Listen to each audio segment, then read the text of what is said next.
So now that you've watched the introduction to cell size from myself and the video from Mr. W on cell size, I want to go over just a little bit more on the math component of that and give you a practice piece on cell size.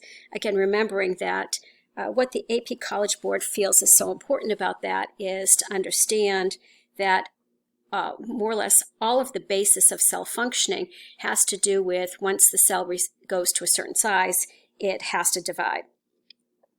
So that surface to volume, the surface area to volume, is necessary for resources to be able to get into the cell, for waste products to be able to get out of the cell, and for an exchange of energy. So if the cell or the body starts heating up, we need to be able to cool that off.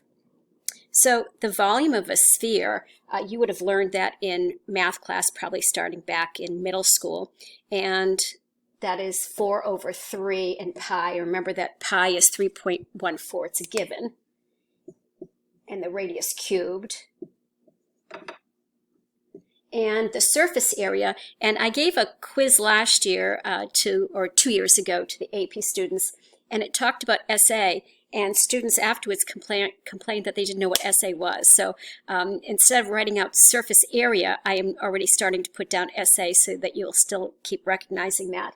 The surface area of that sphere is 4 pi r squared.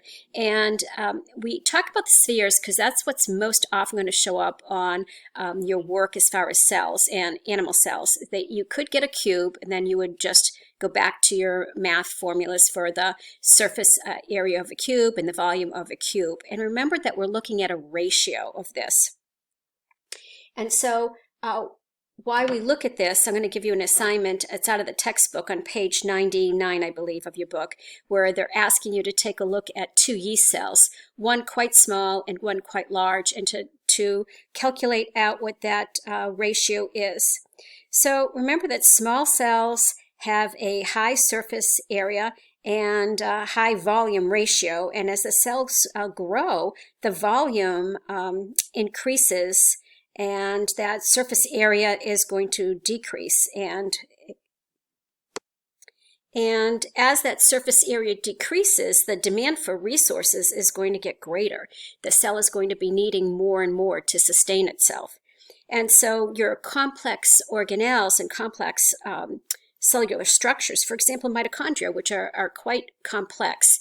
And if you remember that when we take a look at the mitochondria, the inner folds are heavily folded.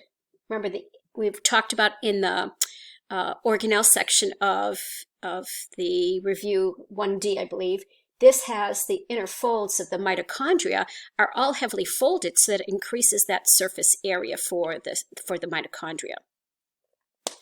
And on page 99, they talk about that yeast cells, and they have a scale bar, and I'd like you to try that assignment as a formative.